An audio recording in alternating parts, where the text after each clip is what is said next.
Quand les nouvelles s'affolent, Métropole fait le point. Le point tous les matins, simultanément sur Radio et Télémétropole. Le point est une courtoisie de la BNC, Unipièce, MSC+, Arcordia Shipping et Lisa Lotto. Madame, Monsieur, bonjour. Bienvenue à la rubrique Le Point de ce matin. On s'apprêtait justement à parler littérature, culture, francophonie, avec celui qui a eu le privilège de remporter le Grand Prix de la francophonie de l'Académie française. Mais malheureusement, Port-au-Prince s'est réveillé avec de drôles de nouvelles. Mais nous nous sommes fait le devoir et le plaisir de répondre à l'appel. Bonjour Franck-Étienne, merci de répondre à l'invitation de Métropole. Bonjour Wendell et bonjour à tous les auditeurs et téléspectateurs de Radio Métropole, ceux-là qui sont en particulier les fidèles de cette émission. J'ai failli ne pas venir. Quand ce matin j'ai appris la nouvelle de ce carnage et sur la route d'Elma 32, je suis devenu, comme disait cette chanteuse québécoise, de plus en plus fragile. Il fallait pas venir.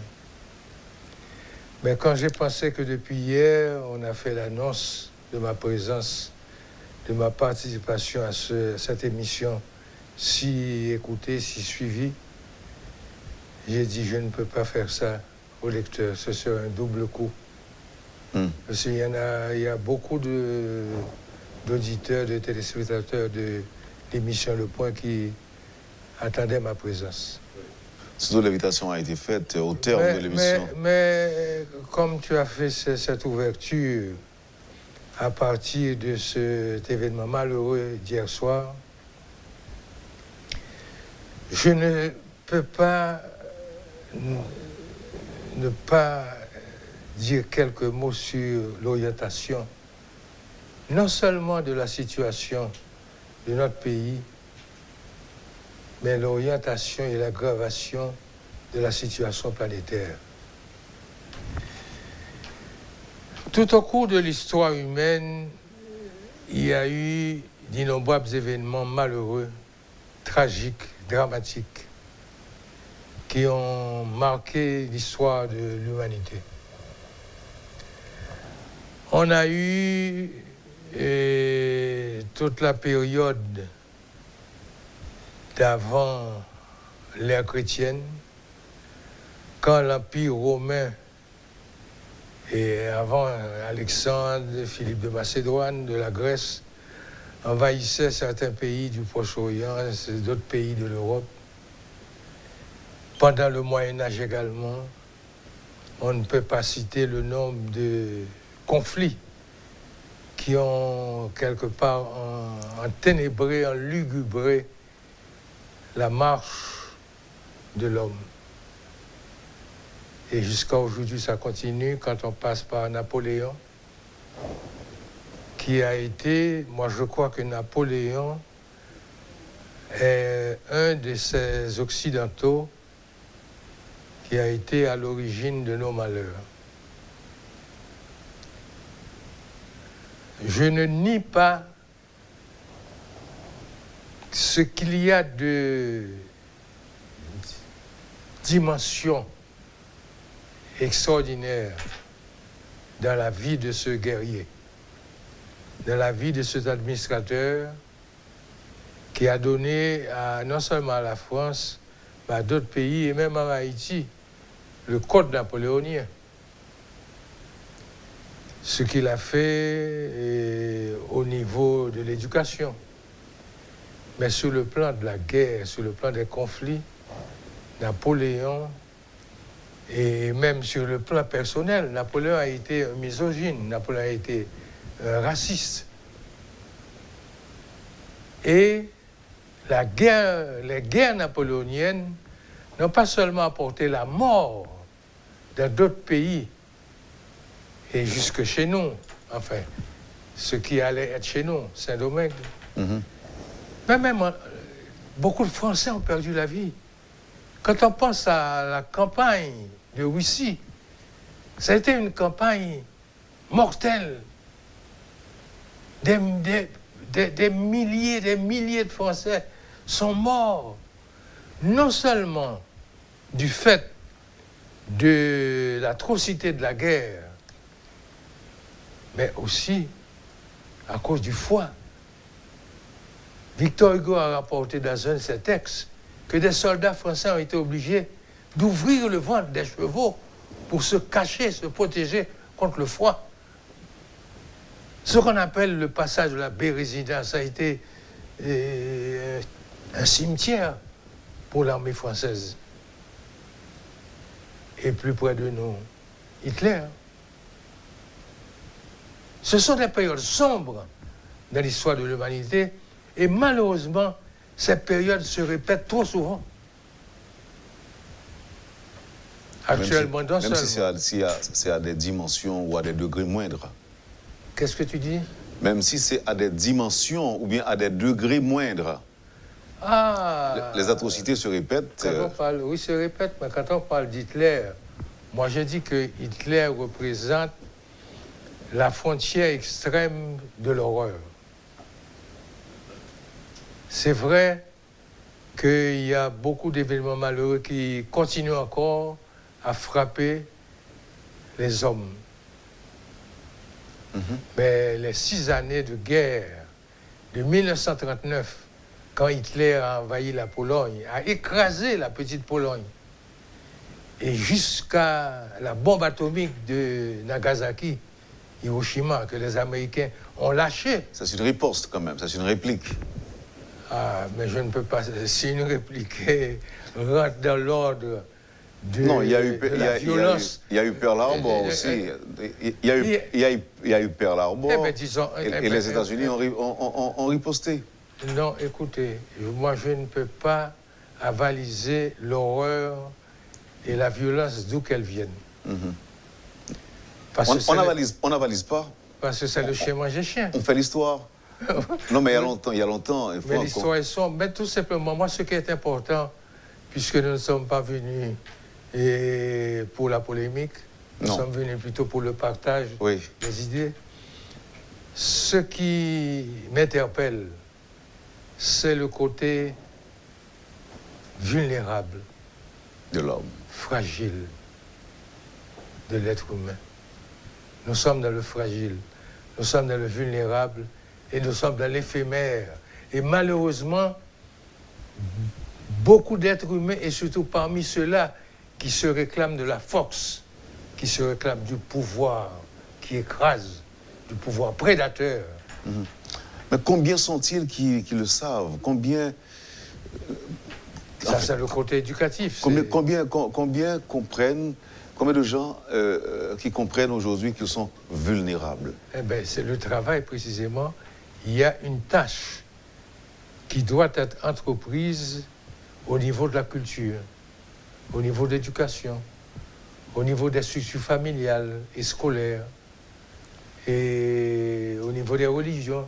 Même si moi, je ne suis pas religieux, mais je suis dans la spiritualité, je respecte les religions, je ne vais pas cracher sur les religions. Mais il y a un travail qui doit être fait au niveau des structures religieuses, des structures familiales, des structures éducatives, des structures sociales, parce que c'est à partir de la tendre enfance qu'on doit initier nos jeunes à découvrir la lumière qui est en chacun de nous. Parce que c'est la négation de la lumière. Est-ce qu'il ne faut pas un halte là d'abord pour repenser les choses avant de redémarrer? C'est trop mécanique, c'est trop machinal. Comment dire halte là? Malheureusement, ce sont les événements qui produisent ce que j'appelle le développement, les avances de la civilisation. Événement fait événement. Événement, situation fait événement, mais événement fait situation tout. Donc il faut une prise de conscience, mais à l'échelle de la planète. car Haïti n'est pas le seul coin de la planète qui marche mal. Et actuellement, si on met de côté l'aspect militaire, l'événement du Covid, moi je refuse de dire la Covid, l'événement du Covid est un événement majeur qui montre que les gestionnaires de la planète ont fait fausse route. Et cela à partir de l'accumulation des biens matériels, à partir de l'accumulation des richesses matérielles qui est liée en particulier au capitalisme sauvage. Eh bien, nous avons le Big Pharma et tout se fait en fonction de la rentabilité pécuniaire. On aurait pu approcher le phénomène Covid d'une autre manière, à un moindre prix. Mais ils ont visé d'abord la vaccination qui, quelque part, représente une catastrophe pour les pays pauvres, pour les petits pays, et qui est une occasion pour les riches de devenir plus riches. Donc le côté mercantile... Le côté mercantile domine. C'est ce qu'on appelle dans le langage biblique le veau d'or. C'est le veau d'or qui domine. Alors qu'on devrait privilégier l'humanitaire. Privilégier la lumière qui est en chacun de nous. Et c'est ça. Et c'est ça. C'est pas le plus difficile. La lumière est en chacun de nous. Nous portons Dieu en nous. Dieu est en chacun de nous. Le malheur, c'est que nous l'ignorons. Mais reconnaître que nous portons cette lumière en nous, qui brille en nous, à l'intérieur de nous, et qui nous fait comprendre certaines choses, est-ce qu'il est donné à tout un chacun de sentir cette présence ou encore de savoir? Eh bien, c'est là le rôle des institutions éducatives. C'est là le rôle de certaines institutions. Oui, mais quelle éducation maintenant? Quelle éducation? De quoi on parle, Franck Etienne? Ah oui, mais l'éducation telle qu'elle est aujourd'hui est une catastrophe. Donc est-ce qu'à ce niveau-là, on ne devrait pas se concentrer sur des efforts personnels? Ah non, les efforts personnels, mais branchés sur le collectif. Oui. Je suis d'accord avec toi. D'abord, l'initiation fondamentale est personnelle. La méditation, qu'elle soit transcendantale ou la méditation fondamentale ou la méditation primaire, vient de soi-même. Vient de l'être individuel. Mais s'il n'y a pas un partage, s'il n'y a pas un rassemblement au niveau de la lampe, il faut garder la lampe allumée, pas seulement pour soi-même, mais pour tout le monde. Mais ce qui arrive, je comprends ton inquiétude parce que la majorité des gens se moquent de ceux-là qui se disent être dans la spiritualité.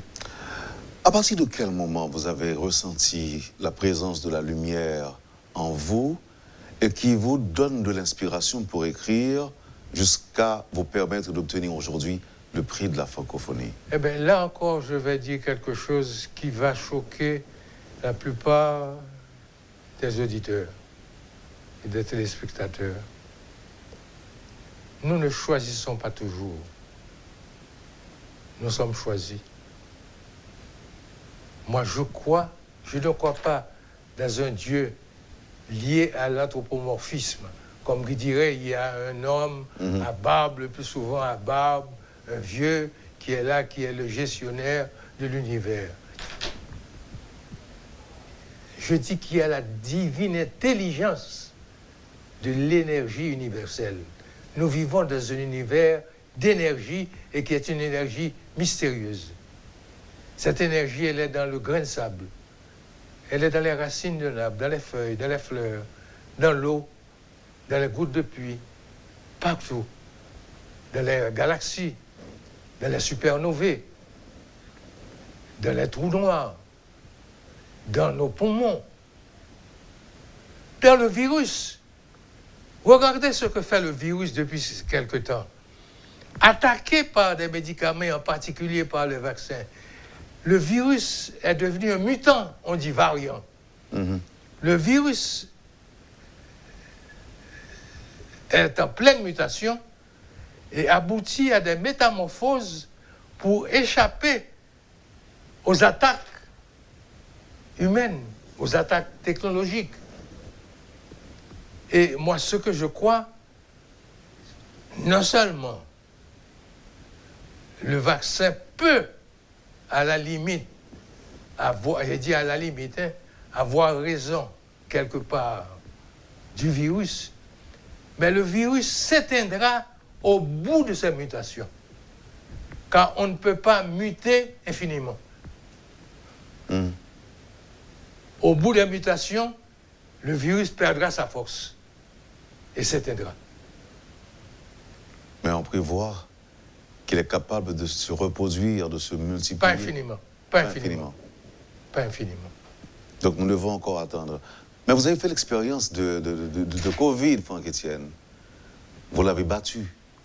Vous l'avez vaincu. Ça fait exactement 11 mois, une semaine, donc presque une année, j'étais ici, dans une émission du Point avec Wendell Théodore, pour annoncer mon combat, ma lutte pathétique contre le Covid. Contre le Covid. Et ça a été, ça peut ne pas plaire à certains médecins, qui classiques ou rationalistes. Moi, je suis toujours un hérétique. Pas hérétique dans le mauvais sens. Hérétique parce que, me rendant compte que la bêtise humaine est tellement envahissante que je crois que quand il m'arrive de ne pas acquiescer au principe, au comportement de la grande masse, je suis du bon côté. Ça s'appelle l'hérésie, c'est-à-dire prendre position contre ce que tout le monde croit. J'avais toujours cru que ce virus étant, j'emploie ce thème l'année dernière ici, ce virus étant perfide, pernicieux, méchant et opportuniste et à la limite intelligent, entre guillemets, de sa capacité de mutation, de sa capacité de se métamorphoser pour mieux vous attaquer. Je n'ai même pas attendu 15 minutes après avoir parlé à des médecins au cours d'une nuit d'avril de l'année dernière. J'avais exactement 84 ans. Et c'était prévu que je devais partir à 84 ans. Donc c'était pathétique pour moi, car je vivais un moment où j'étais en face de ce qui m'était annoncé depuis une quinzaine d'années, qu'à partir de mon cycle de vie, je partirais de ce monde à 84 ans. Je me réveille à minuit avec une fièvre de cheval, comme on dit, toujours. Une fièvre de 39, 38, 39, 40 degrés, mais qui, de manière paradoxale, est en même temps et procure en même temps un certain bonheur, une certaine douceur intérieure qui vous porterait... Qui peut partir avec vous facilement. Oui, à vous coucher. Et à ce moment-là, le virus fait son travail par les narines, la gorge, les poumons. Actuellement, il y a un virus terrible, le Delta. Oui, le Delta Plus. Delta Plus, qui ne fait pas d'escale, qui se dirige directement vers vos poumons. Donc, on ne peut pas attendre. Moi, ce que je peux donner comme conseil, je ne parle pas comme un médecin, je n'ai pas la prétention d'être un médecin, je ne le suis pas. Je n'ai pas la prétention non plus d'être un donneur de leçons ou de celui-là qui a fait des expériences extraordinaires. C'est une expérience mineure. Oui, mais votre expérience est dans vous pouvez dire aujourd'hui que vous avez combattu le virus. Oui, mais je dois dire, je profite parce que c'est ça qui est plus important, dire aux gens qui m'écoutent et qui sont disposés à m'écouter de bonne foi, que la première attitude, et là le docteur et Dieudonné Jean-Baptiste l'a souvent répété, prise en charge Précoce. précoce, mais j'ajoute personnelle. Oui. Parce que vous n'avez pas le temps de trouver un médecin, vous n'avez pas le temps d'aller à un centre médical, vous n'avez pas le temps d'attendre une ambulance qui vient de vous chercher, vous n'avez pas le temps d'attendre le résultat de test. Le virus agit de plus en plus vite. Donc au moment même où vous ressentez le plus léger malaise, le moindre malaise, il faut toujours avoir chez soi des médicaments comme la chloroquine, comme les antibiotiques, comme l'azithromycine, comme la doxycycline, comme... Aujourd'hui, c'est l'ivermectine. Oui, et puis aussi l'aspirine bébé, que vous pouvez prendre jusqu'à 2 ou 3 comprimés, parce qu'il y a une double action mortifère, néfaste, mise en place par le virus. C'est à la fois les infections et en même temps la coagulation. Donc j'étais au courant de tout ça. Et vous avez réagi à temps. Aussitôt que j'ai terminé de parler à mes médecins qui ont essayé de me faire comprendre qu'à partir de cette énergie qui traverse les ondes par ma voix, que je n'avais pas vu. Comment se fait-il que vous disiez avoir le Covid, avoir le coronavirus? Il faut attendre 7 heures du matin. Moi, j'écoute. Et là, je suis sur le plan de la spiritualité, mais en même temps aussi sur le plan de la pédagogie. Nous avons chez nous ce que les chrétiens, les catholiques en particulier, appellent l'Esprit Saint. Le Saint-Esprit est à chacun de nous. C'est notre voix intime. Ou pas, j'aime moi quand ils vont côté pour malheur, ils vont dire, oh, l'idée me dit, je ne vais pas faire ça. L'idée, c'est l'Esprit Saint. Mais vous ne l'avez pas écouté. Mais nous ne connaissons pas attendre. Ou pas attendre. Moi, je suis très attentif à l'écoute et très docile à l'Esprit Saint, qui m'avait dit depuis 2 mois à l'avance d'avoir à mon chevet des médicaments. Donc, quand j'ai eu fini de parler à mes amis médecins, je me suis dirigé directement à mes comprimés. C'est mon tempérament. J'agis très vite, c'est mon tempérament. Je ne tarde pas. Je ne tarde pas. Quelqu'un peut me dire, est-ce que tu tardes aussi à partir? Ça ne dépend pas de moi. C'est ce que j'ai cru avant, quand j'ai dit que je partirais à 84 ans. Il y a des choses qui sont gérées par un ensemble de réseaux d'énergie, et cette énergie est universelle à l'échelle de la planète. Donc j'ai pris mes médicaments. Les manifestations au niveau de la fièvre, au niveau de ce qu'on appelle en créole, moi-même, moi, coquerase. T'es coquerase. On fatigue. Mais est-ce que c'est brusquement senti cette fièvre-là? Avant de dormir, je me suis senti un peu drôle. Avant de me coucher. Et c'est quand je me suis réveillé à minuit 15. Mais à minuit et demi, j'avais déjà dans mon estomac mes médicaments. Et puis le soulagement allait être ressenti tout de suite? Le soulagement au réveil. J'ai dormi. Le soulagement au réveil. Mais petite douceur là, petite douceur. C'est parti au réveil. Je me suis réveillé le matin et je me rappelle l'avoir dit ici. La première personne que j'ai vue qui allait venir dans ma chambre, c'est mon épouse. J'ai dit, n'avancez pas. Oui. Il dit, quoi? J'ai dit, j'ai le Covid. Alors que l'autre monde a caché, ou même on dit, restez loin. Mais non, mais quand j'ai parlé à un ami ministre, le ministre de la Culture, à l'époque, quand je lui ai parlé pour lui dire de m'envoyer une ambulance, il a dit, Franck, ces jours-ci, quand un quartier sait qu'une maison est habitée par quelqu'un qui souffre, qui est atteint, qui est affecté du Covid, vous voyez, la caillou au cas où tuer mon nom. Donc, je ne peux pas faire ça, mais après, au Sakaïou. Il m'a dit qu'il n'enverra pas l'ambulance. C'est alors que j'étais convaincu. J'ai dit, je me guéris moi-même. Oui, vous devez prendre en charge. Je me prends en charge. Et vous vous êtes pris en charge. Il y a des gens qui jusqu'à présent ne m'ont pas cru et qui ne me croient pas. Mais le Covid, excusez-moi encore, j'ai dit, je refuse de dire la Covid, le Covid-19 a laissé des séquelles à mes orteils de la jambe gauche. Mes orteils ont perdu leur flexibilité.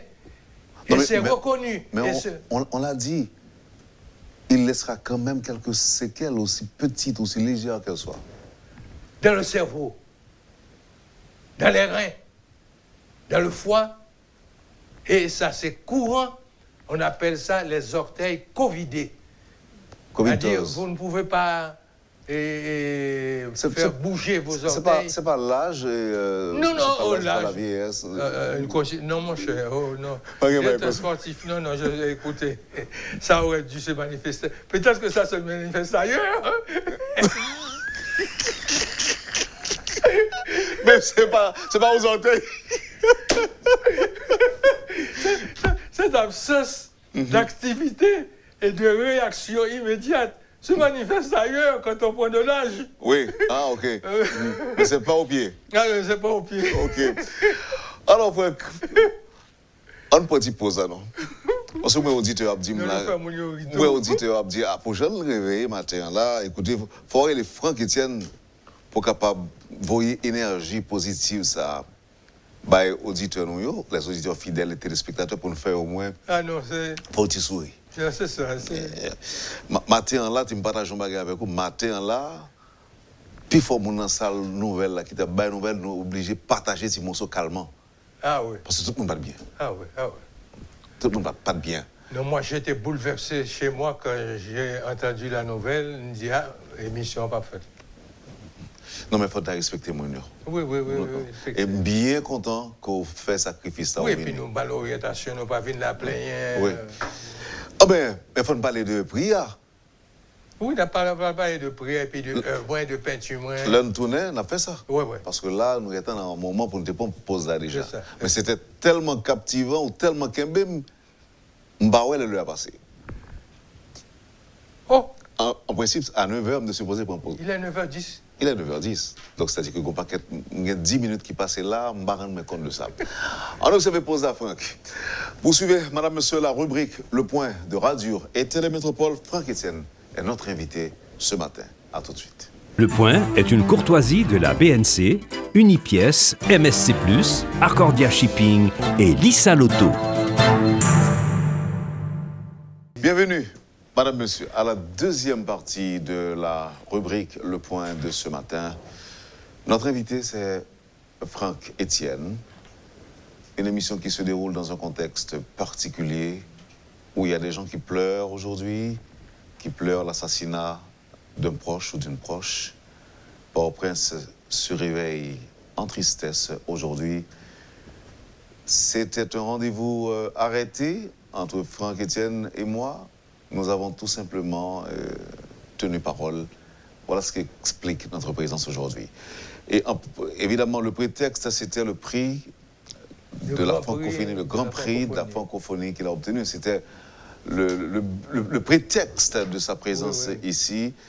Mais nous profiter de présence pour nous parler de l'autre bagaille. D'abord, nous retourner sur l'expérience que tu as fait dans la lutte contre Covid. Oui, c'était nécessaire pour moi, Wendell, de le faire. Parce que jusqu'à présent, les gens tardent. On n'a pas le droit de s'attarder quand les menaces de mort sont en train de saper nos assises psychologiques, organiques et biologiques. Autrement dit? Là, moi, son brigade liée. Elle a dit qu'elle paraît sous forme virus là. Il prend toute forme. Il prend forme couteau qui tue le monde. Il prend forme zame qui massacre une population. Il prend forme poison. Il prend forme maladie quelconque. Mais virus, côté le plus vicieux, le virus n'est pas visible à l'œil nu. Il n'est même pas visible au niveau de ces microscopes ordinaires. Le virus est une particule subatomique. Mm-hmm. Son particule subatomique. Alors, une petite parenthèse m'a prouvé pour comprendre bien. Quand t'as le bagaille, la majeure partie des choses ne sont pas visibles. Mm-hmm. Dans l'univers, il y a 4 états de la matière. Il y a la matière liquide, il y a la matière solide, il y a la matière gazeuse, mais le quatrième que pourquoi apprendre le monde et que toute la science, toute grande université qu'on y a, c'est le plasma. Et le plasma constitue les 99% de l'univers. Il y aurait les matières plasmatiques ou matières plasmiques, mais c'est le plasma. Et plasma, ça, sont fluides liés qui constituaient de gaz, de ions, d'électrons, et qui permettent même la médecine de faire des progrès. Car il y a des médecins qui n'utilisent pas des instruments. On a eu, mais ce sont des spécialistes, car cela se fait au niveau d'une communication entre l'opéré et l'opérant. L'opérant, c'est le médecin. On m'avait dit opérateur mécanique. Oui. C'est l'opérant. Celui-là qui procède à l'opération, c'est ce médecin. Et il y a une communication au niveau de la pensée, au niveau de l'esprit, qui n'est pas visible non plus. Eh bien, esprit fait en communication avec malade là. Et c'est avec mêle les ouvert ventre. Même si mon n'a un problème dans l'intestin, il a un problème dans le foie, c'est pas avec bistouri ouvert ventre. C'est pas avec même bagage électronique, car l'électronique est encore de l'ordre du visible. C'est mère. On a eu des médecins en Europe et des médecins au Brésil. Il y avait un médecin au Brésil qui opérait ainsi. C'est-à-dire l'ouvert quand on tape pour farine. Il n'y a pas de sang, il n'y a plus rien. Et c'est à partir du fait que la science a reconnu comme une évidence la nature plasmatique de la matière. C'est-à-dire la matière est non seulement gazeuse, liquide et solide, mais c'est le plasma. Est-ce que c'est ça qui expliquait que, dans la même logique là, qu'on dit, par exemple, au Brésil, il y a des gens, peut-être longtemps, qui arrivaient à faire des interventions chirurgicales sans anesthésie? Mais c'est lui-même, oui, c'est ça là, oui. C'est lui-même, là, précisément. Il n'y a pas besoin d'outils, bagailles, capables de couper, capables qui laissent des séquelles. Qui sont des traumatisants. Oui, mais pas relevé de tout le monde, il pas relevé de compétences tout le monde, pas tous les humains, ou bien ils ont ignoré. C'est ignoré, parce que le plus gros péché de l'homme, c'est l'ignorance. C'est le plus gros péché de l'homme, c'est l'ignorance. Et l'ignorance est à l'origine de tout. Écoute, quelqu'un qui accumule de l'argent, je ne sais pas, 10 milliards, que ce soit Bill Gates ou un autre, 15 milliards, 140 milliards de dollars. Vous pensez, le plus souvent on dit que c'est l'homme intelligent. Mais c'est cette intelligence qui a été détournée, qui s'est détraquée vers l'accumulation de cet argent qui devient maintenant son maître. Et s'il n'avait pas le choix? Ah, on a toujours le choix. Le cas d'un enfant, par exemple, qui hérite d'une fortune parentale, par exemple. Donc ça a levé jeune l'agent. Il n'y a pas de le choix. Je crois que le choix n'est pas seulement de l'ordre de l'immédiateté personnelle ou individuelle. Il y a des pensées qui nous traversent, il y a des idées qui nous traversent, il y a des désirs qui nous traversent. Il y a aussi, au niveau de nos contacts avec les autres, des échanges qui se font. je crois que ce qui doit se faire à l'échelle de toutes les institutions, c'est d'apprendre à l'homme qu'il est un Dieu. Et étant Dieu, qu'il porte en lui la lumière et que l'ignorance, c'est l'expression des ténèbres et l'expression des forces mortifères et diaboliques. Les religieux diront que les religieux ou les croyants exprimeront des désaccords avec vous en disant que le Dieu, le grand Dieu dont on parle, de qui on a peur aussi, est jaloux et qu'il ne veut pas d'autre Dieu. Écoutez, le gros poison de certains courants religieux, c'est l'anthropomorphisme. C'est l'anthropomorphisme. Mettre un visage sur Dieu. Mettre un visage sur Dieu. Bien sûr, vous allez me dire. Et Jésus est un homme qui a été possédé par une charge d'énergie universelle, qui est l'énergie divine, et qui lui a donné une force extraordinaire et qui lui a permis de faire des miracles inimaginables. Mm-hmm. Après des journées entre guillemets, je dis de bien, mais les gens diraient de travail spirituel exercé par Jésus, il se faiblit.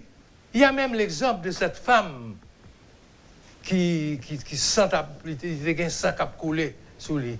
Elle a été une exclue, une marginalisée, parce qu'au monde qui gagne toute la situation à l'époque, maintenant on peut comprendre. On avait avoir un gynéco. Un gynéco. La dame était assise, accroupie dans un coin. Passait Jésus, et puis il courait le main et rate Jésus. Jésus se retourne et dit, je saigne, j'ai senti une perte de force. Mm-hmm. Donc c'est que... La croyance de la dame, la foi de la dame... Qui est aussi une forme d'énergie. La foi, tout est énergie. Mm-hmm. La foi est aussi une forme d'énergie. Donc la foi de cette femme, dans la capacité guérisseuse et miraculeuse du divin homme, eh bien, portez-la, chercher, côté Jésus pas ça pour le moyen. Mais le moyen, il prend l'énergie à tout. Mm-hmm. Et puis il guérit. Il guérit. Mm-hmm. Donc, Jésus, c'est un homme extraordinaire et qui mérite vraiment l'appellation de Dieu. Parce que c'est Dieu lié avec ça. Ce qui est difficile aujourd'hui, parce qu'on ne peut pas Jésus a passé pour Québec ou Obli pour traiter de Covid, par exemple. Non, mais Jésus est unique. Jésus est unique. Mais par la foi. L'humanité a donné quelques spécimens de gens capables de faire, d'opérer des miracles, mais pas à ce niveau extraordinaire. Il a réveillé des morts. Oui. Il y a un auditeur qui dit qui parlait de chirurgie psychique au Brésil, le pays du spiritisme d'Allan Kardec. C'est ça. Maintenant, le prix. Le prix. Eh ben, le prix... Qu'est-ce qui vous a permis d'obtenir ce prix, le grand prix de la francophonie? Bon, c'est l'ensemble... Les tonnes d'ouvrages que vous avez rédigés? Oui, c'est l'ensemble de mon travail global et des affiches, peine en tête. Et bon, ça c'est d'expression créole, mais mieux à crever, ultra vocal, et l'oiseau schizophone, Galaxie Kaobabel, Brèche ardente. Il y a près d'une cinquantaine, peut-être plus d'une cinquantaine d'ouvrages à dimension théâtrale, poétique, et ce que j'appelle la spirale, qui a quelque part interpellé les membres du jury. Mais dites-nous, Franck Etienne, livre-vous fait écho dans une quarantaine de pays africains, par exemple. Nous sommes joués au bon petit anecdote où nous connaissons des japonais à précipiter sous le livre. Oh, ça m'est arrivé. Le livre est sous les aisselles. Oui. Ça m'est arrivé au Japon. C'est-à-dire, j'étais dans une ville japonaise où l'on allait organiser, enfin, j'allais prononcer une conférence. Mm-hmm. Mais une conférence suivie de vote signature. Et lorsque j'arrive dans la salle, je vois déjà des livres sur le pupitre, sur le bureau des participants. Mais de loin, vous voyez, me regarder, toute une ligne de Japonais qui arrivent avec leur ultra-vocal, l'un des livres réputés difficiles, illisibles, inabordables, inaccessibles. Parce que si on reconnaît ça, ou même c'est qu'on admet que le livre est difficile, même pour vous, qui écrit là. Non, je l'ai dit tout à l'heure, pas dans le mauvais sens. Je suis un hérétique parce que, après analyse, je me méfie de ce que tout le monde applaudit, de ce qui plaît à tout le monde. Car la grande humanité, presque, j'ai dit, hein, pas toute l'humanité, parce que je n'ai pas la prétention et je ne suis pas, comment dit ça, arrogant, ni prétentieux pour me dire, c'est moi-même qui gagne exclusivité de l'intelligence, tout le monde, c'est imbécile. Il y a beaucoup de gens aussi intelligents et même beaucoup plus intelligents que moi. Mais dans mes analyses, dans mes observations, j'ai observé que lorsqu'on dit la foule, prenez vos précautions, la bêtise est là. N'est pas loin. La bêtise n'est pas loin. Donc, ou pas un adepte de mouton de panure, je vais comme ça. Non, je ne suis pas. C'est ça que j'appelle la dimension hérétique de ma vie, parce que je suis comme ça dans mon comportement. Pour regarder ça, combien d'intellectuels d'hymnes, c'est pas seulement en Haïti, mais surtout en Haïti, combien d'intellectuels qui, parce que me croient dans le symbole de la croix, je ne suis pas quelqu'un qui va se mettre à genoux, ni devant un Ougan, ni devant un pasteur, ni devant un monseigneur. On va mettre à genoux devant tête ou à genouiller parfois. Non, le symbole, Dieu, qui est en moi, que je ne vois pas, qui est de l'ordre de l'invisible, de l'intouchable, de l'imprévisible, car Dieu est quantique.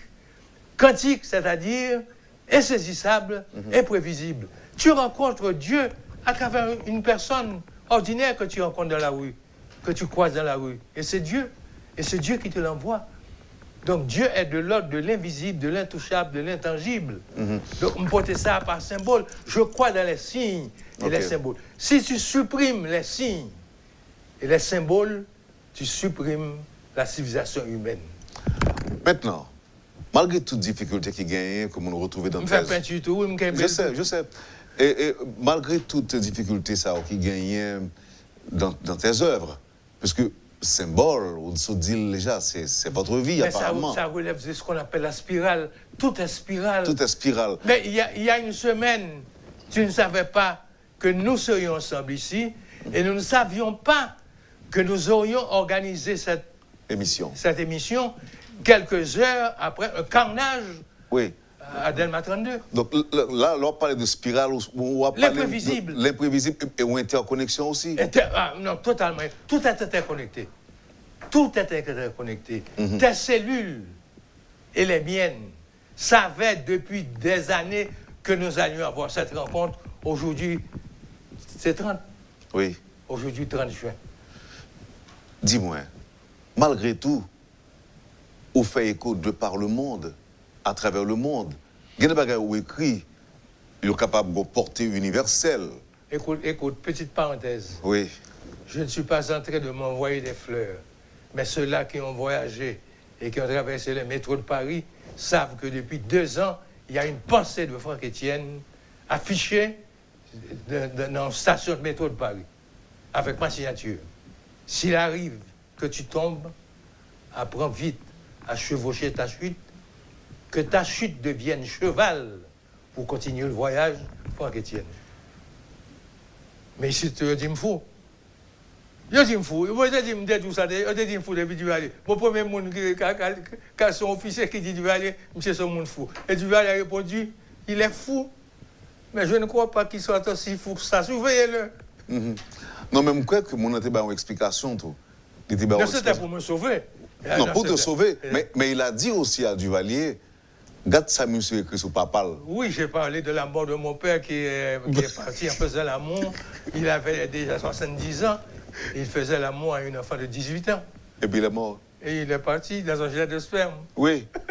Peut-être pas un jet de sperme. Une hypothèse. Dis-nous, nos frères, pour nous finir. Et ce prix-là vous dit quoi? Qu'est-ce que ça fait de vous? Ouais, enfin, qu'est-ce que cela vous fait? Ce prix-là me dit tout simplement que je bénéficiais de la grâce de Dieu. Dieu m'aime beaucoup, alors que j'ai commis pas mal de péchés. Tu dirais péché ou bêtise? Non, des bêtises et des péchés. Le péché, c'est une erreur. Toute erreur est péché. Mais j'ai péché aussi sur le plan de la morale. J'ai péché aussi sur le plan des rapports humains. Comme tout le monde, Franck. Ah, mais non, c'est-à-dire que, écoutez, j'avais 25 ans, j'avais 30 ans, j'étais jeune comme toi. Alors qu'il y a certaines rencontres féminines qui auraient dû être sous ma protection, j'ai considéré leur admiration et leur séduction. J'ai été un séducteur à cause de mes cours.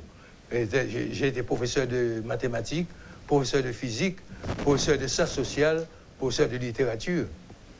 Donc j'ai enseigné des matières qui m'ont permis d'explorer les grands pans des connaissances humaines. Donc j'ai quelque part séduit, fasciné mes élèves.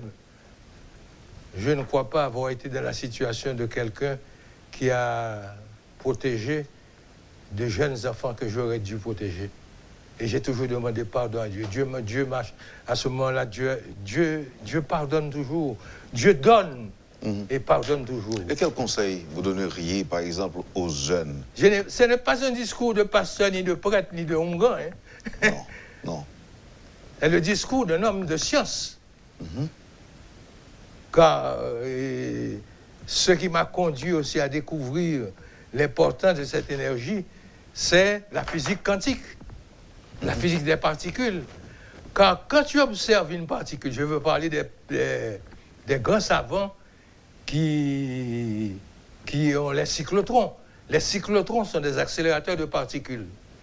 Donc pour observer la vitesse et la position d'une particule, eh bien l'observateur agit sur la particule observée et la particule observée en retour réagit sur l'observateur. Donc c'est ce qui se passe maintenant entre toi et moi et entre nous et les téléspectateurs. Maintenant, nous sommes tous interconnectés. Je m'apprêtais à partir ou encore à refermer l'émission sans ouvrir la parenthèse sur vos œuvres, vos tableaux. Bon, je continue. Là encore, c'est une immense bénédiction qu'à mon âge, 85 ans, non seulement j'ai un livre que je viens de terminer et que Marie-André, mon épouse, est en train de traiter et à l'ordinateur parce que moi, j'aime mon ordinateur. J'aime toujours un clavier ordinateur. Donc, heureusement que j'ai eu la bénédiction de Dieu et ensuite ce que j'appelle la disponibilité de Marie-André. À un moment donné, on était considéré comme athée. Mais moi, je l'ai été. Mais de jour en jour, moi, on a cité Dieu de plus en plus. Je l'ai été dans ma stupidité, dans mon imbécilité. Je l'ai été. J'étais communiste, marxiste, de l'âge de 25 ans à 35 ans. Et là encore, j'ai parlé des bêtises commises, mais que Dieu m'a pardonné, parce que je lui ai demandé pardon. Il y avait en classe de 3e chez moi, un enfant, dans les début des années 60. Il s'est mis debout, je me rappelle très bien, un protestant. Il s'est mis debout au moment où je faisais un cours, j'exposais un cours sur la trigo. L'addition des arcs en trigonométrie. Et j'ai dit tout cela comme un imbécile. J'ai dit tout cela traduit la profondeur de la pensée humaine qui n'est pas liée aux superstitions. Il s'est mis debout. Il a dit, mais professeur, Dieu existe. Et comme un imbécile, j'ai dit à l'enfant, un enfant de 15 ans qui faisait la 3e chez moi, il dit, petit imbécile, laissez la salle et ne revenez plus jamais. C'est un crime. J'ai chassé de chez moi, de mon école, un étudiant de 15 ans pour sa croyance. Lui, il était religieux. Moi, j'ai un parcours spirituel qui ne m'a pas conduit à la religion, mais qui m'a conduit quelque part aussi à l'importance de la religion. Mais je te donne un cas, permets-moi, je te donne un cas. Les milliards de gens qui, depuis 45 ans, 60 ans, vont à la prière. C'est me disant en créole pour nous comprendre moins bien. Il y a la prière dans le pied du sodo. Vieille miracle sodo. Vieille miracle sodo, maman, si tu m'as joué boule bolette, ça a fini pour maladie. Ça a fini pour un voyage. Ça a fini pour Marie qui a le problème. Ça a fini pour un travail. Ça a fini pour Marie, le besoin de Marie. Ça a fini pour tout le bagage. Il a fini pour tout le bagage. On a le besoin de prendre. Bon, alors comprendre, après 50 ans, milliards de monde ça passé, pas projeter l'énergie sur l'icône. Vous n'êtes plus en présence d'une icône religieuse. Mais d'une force. De l'accumulateur d'énergie, moi je vais en façon batterie. Merci Franck. Tableau est toujours disponible, il est en vente. Il est en vente, mais métropole a pas c'est pas que m'a fait. C'est pour mon yo connaît que les francs chrétiens partis sont capables pas qu'à acheter un franc chrétien. Mais pas acheter franc chrétien dans la rue parce que les gens qui fait faux. Si le monde dit est-ce que quelque part je suis content, je ne suis pas fin content parce que son manque à gagner. Mais quelque part moi je dis je suis reconnu. Car n'est pas copier n'importe qui monde. C'est Picasso copier, c'est Dali copier, c'est Jérôme copier, c'est Séjourné copier. Au moins si on haïtien copier donc ça veut dire que de mon vivant déjà haïtien c'est un bon qui choisit. Est-ce une connaissance? Je suis content du moment que nous passons malgré tout. Nous passons un bon moment ensemble avec vous matin et j'espère un peu l'auditeur qui a décidé de prêter attention à ça nous dit depuis le commencement. Mais Franck, faut tourner là parce que nous ne pas parler. Nous pas arrêter trop sur la spiritualité, je ne te promets nous qu'on a fait là. Faut nous retourner. Oui, bon mon petit promesse. Solennel et public. Me fait public là, me faire promesse là, me fait public la promesse là tout que si un mois passé comme bon j'étais 10 000 ans, 6 000 ans passé, 1000 ans pourront passer, mais 2000 ans ne passeront pas. Un mois peut bien passer, mais 2 mois ne passeront pas, je serai là. Pendant la pluie contre Covid, hein? N'a pas allé tout non, Covid n'a pas son vitesse, qu'on la vitesse a passé, soit vers l'extinction, soit vers l'aggravation. Parce que rien n'est immobile, rien n'est statique. Tout est mouvement. Nous vivons dans un univers d'énergie, c'est-à-dire de mouvement, habité par le mystère. Et il suffit de percer ce mystère, si possible, et on comprendra la vie. Non, on n'arrive jamais à percer totalement le mystère. Même en partie? Car tu tuerais la vie, on ne peut pas tuer l'énergie. Merci beaucoup, Franck. Tiens bon, et à la prochaine. À la prochaine. Vous avez suivi, madame, monsieur, la rubrique Le Point de Métropole. Franck Etienne était avec nous ce matin. Merci de nous accueillir chez vous, de nous avoir accueillis chez vous. Passez une excellente journée et surtout une bonne journée et avec Métropole. Et à demain. Quand les nouvelles s'affolent, Métropole fait le point. Le point tous les matins, simultanément sur radio et Télémétropole. Le Point est une courtoisie de la BNC, Unipièce, MSC+, Accordia Shipping et Lisa Lotto.